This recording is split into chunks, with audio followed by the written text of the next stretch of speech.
Hello, everybody. Welcome. This is what we call late nights with Loka. All right. It is, what the fuck time is it? No, of course, it's 10 p.m. Eastern Standard Time, right? We are located, oh, damn, robot, come here. Come here. Should be moving on it, so.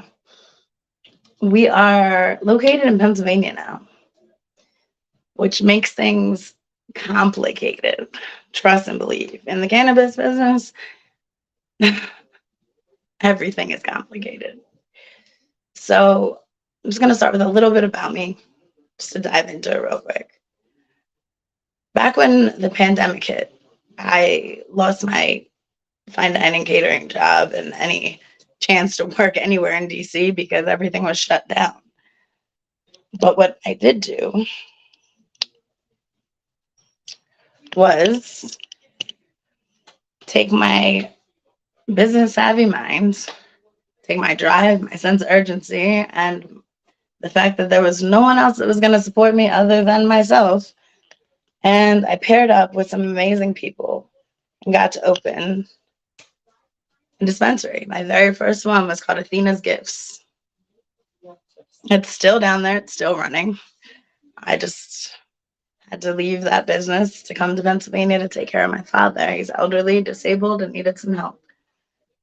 So I moved into here about a year ago and dissolved, some things and evolved others.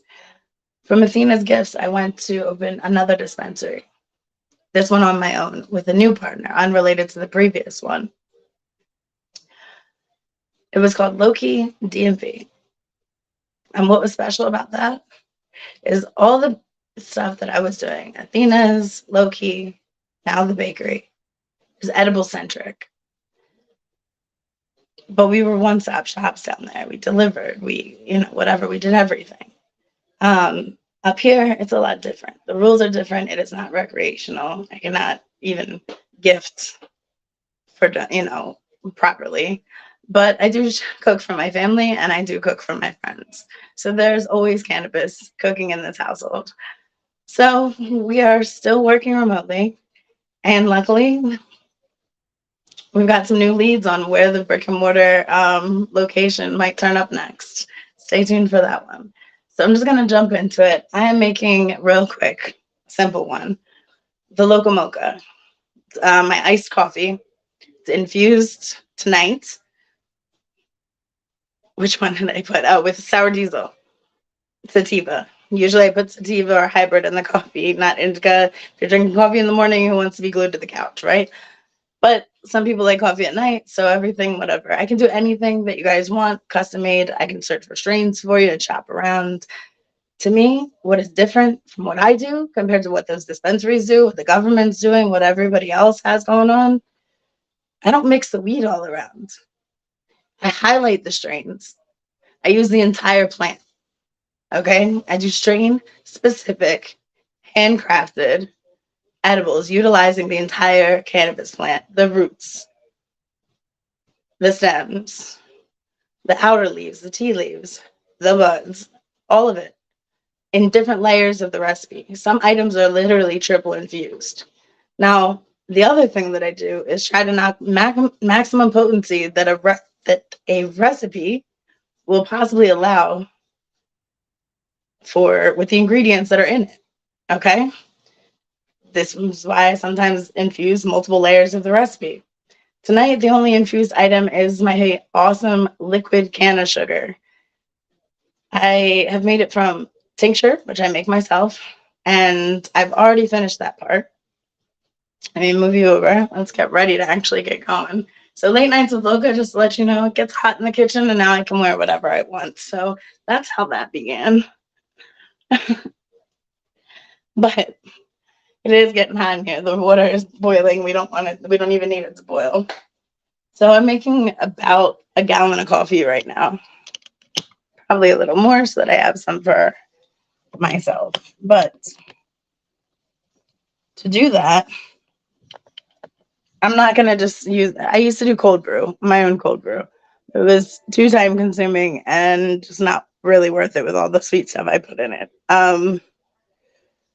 how do I flip the camera on this bitch? First time using this streaming platform, and I'm a little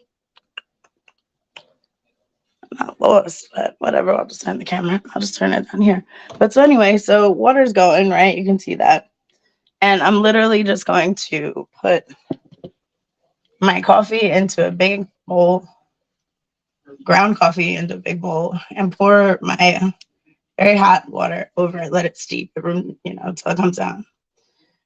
I recommend, this is not like a tutorial. I'm not going to give you measurements and all that kind of stuff. I just want to give you an idea of how I do what I do, the ingredients and the love that goes into it, and open up the floor so that you can ask me whatever questions you want to ask me, or, come check out the website. It's posted on here. Just finished it up. It was under construction for what felt like forever. Um, there's a lot going on. I stream on a lot of different platforms. My favorite one right now is literally Twitch because I game in my downtime. But my most lucrative one is no secret. It's OnlyFans. Definitely. So check out all the links. I reached out to a lot of people on every platform every time. I have no shame. I'm very proud and very empowered by making money off of everything that I do for OnlyFans. Been doing it for 3 years and I love it. I think it's great. I think the whole thing is just set up for the creator and you can do whatever you want to do with it. And I have a lot of ideas. I love doing stuff. So, anyways, back to the coffee. I used to pick out local coffees when I was in DC. Now that I'm in Chester County, I definitely could, but they're very, very, very expensive. So I just picked a Colombian. It's a medium, dark roast, medium/dark, whatever. I would suggest going with something like that because you want to be able to add enough can of sugar to it to balance it without oversweetening it. But you want all those milligrams in there. You know what I mean? And yes, I do calculate the milligrams. I use mathematic equations. I weigh everything out, and I test the strains. As a THC tester, I test each flower before I start. I test my infused liquids when I'm in the middle, and then I calculate how much of this needs to go into that to give me this proportion, just like any chef does. But people are like, "Oh, well, how could you possibly know how much to take?" It's very easy. It's labeled. But I can explain and walk people through it. A lot of people's issues with edibles, why people hate edibles, why I hated edibles, I refused to cook them until I went and studied it, like down to the food science particles of it. I hated edibles because every single time I took one, I never knew how much to eat. I'd end up eating too much, and I got way too out of my mind. Like it was like, wow, wow, wow, or whatever the case may be.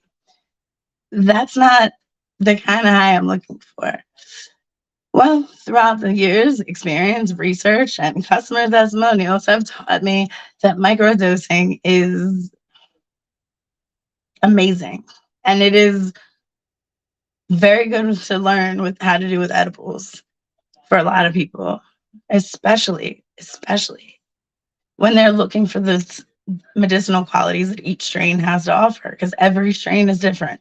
Every strain has different amounts of different things, different terpenes, different cannabinoids, different everything that are good and known to alleviate certain ailments and also, personality traits, mental illnesses, stuff like that. Anyways, keep this going. So the reason I do strain specific is because I searched for strains myself that I wanted to alleviate my ADHD. And somebody given me something that was just for randomness or something that was all mixed together or whatever, it never would have worked. I never would have even learned why cannabis is so great now, why it is actually medication. It's not your brain's hooked on drugs. It's not even like that. My brain was hooked on drugs when they were giving me all those goddamn prescriptions.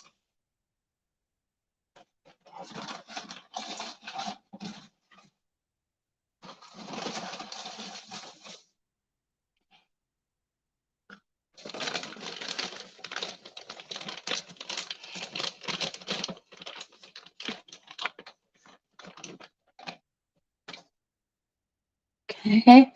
So again, I just have a bowl here. Can't see what you can see, but yeah, there we go. Bowl here. I have water that I brought up to a boil and then I just turned it off, right? I'm going to pour the water over the coffee and let it steep. I'm not going to put the coffee on the burner. Nobody wants it that bitter. Nobody wants that flavor in there.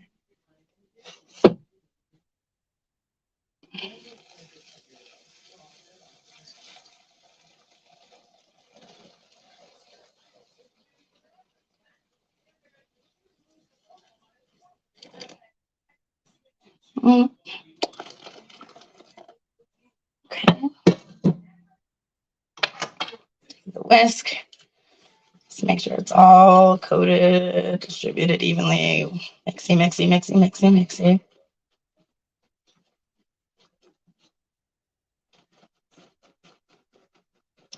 And now, it's such a big amount. I'm going to let it sit in there for about a half an hour. Of course, we're not going to stay on here for half an hour. I'm going to proceed. But I do want to show you how it comes out finished.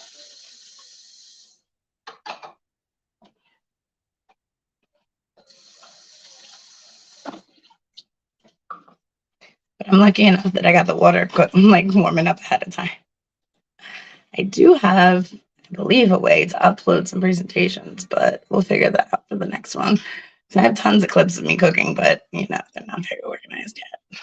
They will be though. All right. So once it steeps for about 30 minutes or so, comes down to room temp, I'm going to take a fine mesh strainer.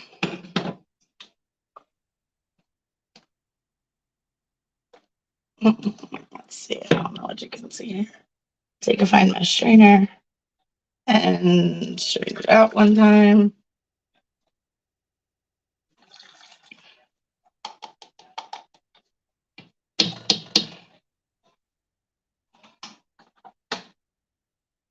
Then I'm going to take a passoire and do it again.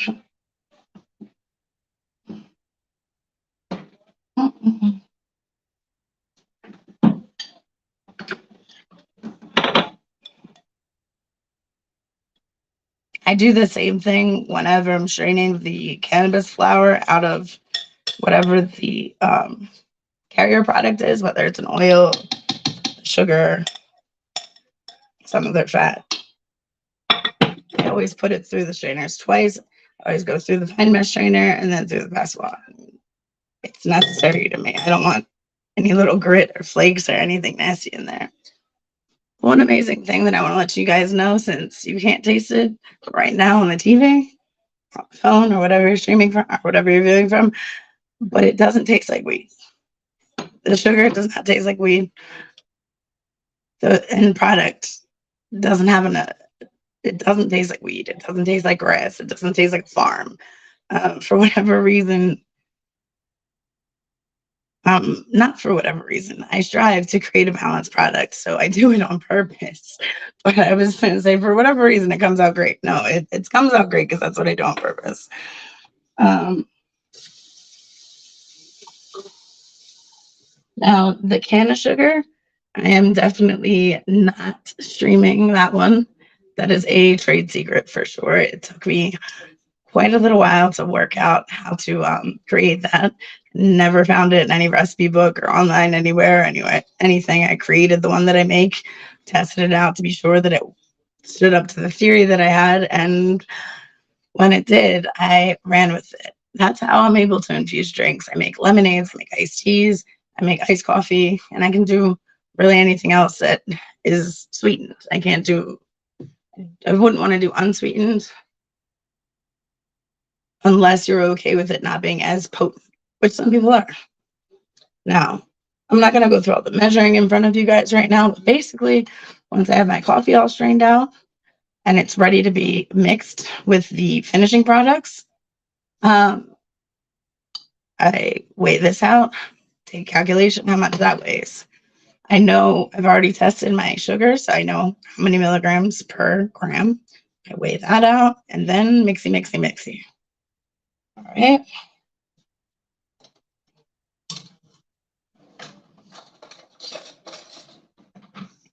For this amount, this is the can of sugar that I was making all day. See, it's not green, it's not weird, it's not whatever. It's just simple syrup. It looks, it's got some color to it from the flour, but it's pretty clear, right? Give that a stir. And we're just going to, for the sake of this video, it's a balancing act, but we're just going to show you how it's done. Again, that entire container is only sour diesel.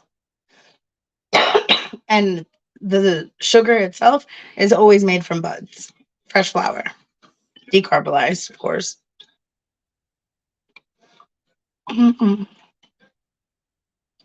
So we mix our sugar into our coffee. And again, room temperature coffee. It should be cooled down by then. Mine's still steaming because we're going through it quick. But it's liquid sugar, so it doesn't really need to dissolve, right? It's already ready for iced coffee. Now, I don't do any dairy for a couple of reasons. One, I want them to hold well, but two, a lot of people don't tolerate dairy well these days, including myself. So I chose almond milk, vanilla, unsweetened is what I prefer to finish this version with. There have been many versions of the Loka Mocha. This is what we're going with. This is what we've been doing recently what I've been doing recently because it's one of my favorites to enjoy. Sometimes I get custom requests for different things. I've added chocolate to it. That's how it started being called the Loka Mocha. I could probably have a whole coffee line, but I literally can't be making 10 different kinds at once unless it's worth it, you know? So, good amount of almond milk because it should be not light, but, creamy.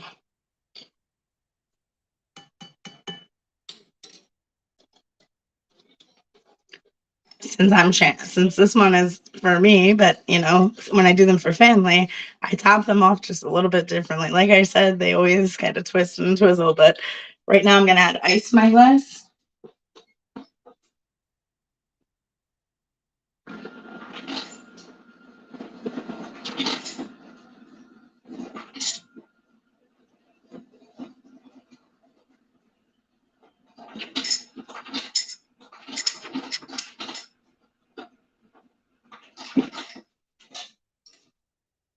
All right. And the one thing you guys are probably going to say, oh, what the F? I do use Hershey's caramel syrup for this. Yeah, I've been cooking for over 20 years. I still cannot make caramel as consistent as I can get it out of here for these products. I'm so sorry. I also have not worked at it. I kind of said, fuck that, give me that. So I stick with this for the caramel flavored ones.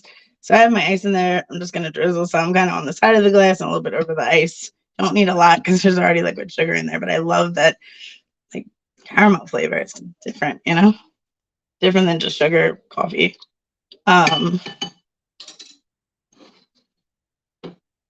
So cubed ice, because the crushed stuff is just going to completely melt.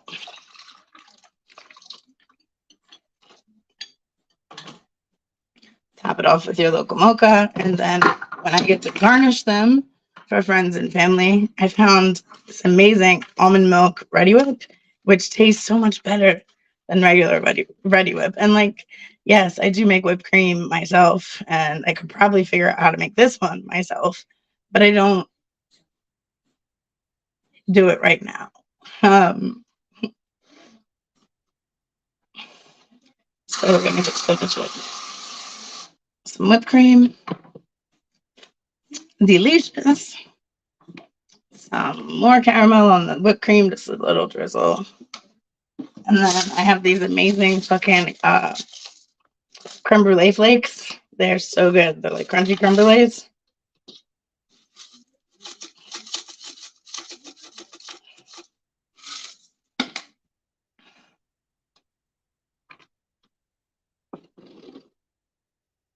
And the straw. And there it is. That's all there is to it. Can you see that?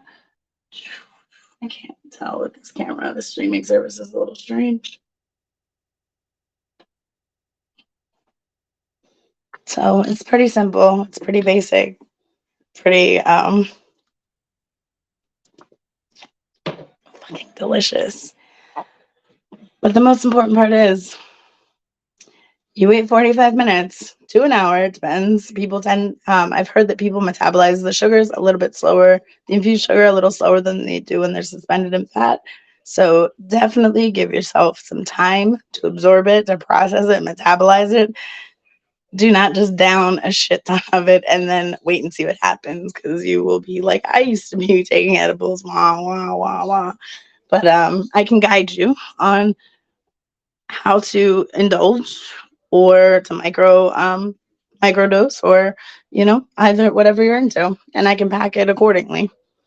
um yeah, that's it really. So it is 10:20 in the evening, and I'm starting the night off with my can of coffee before I hit the computer and get back to work.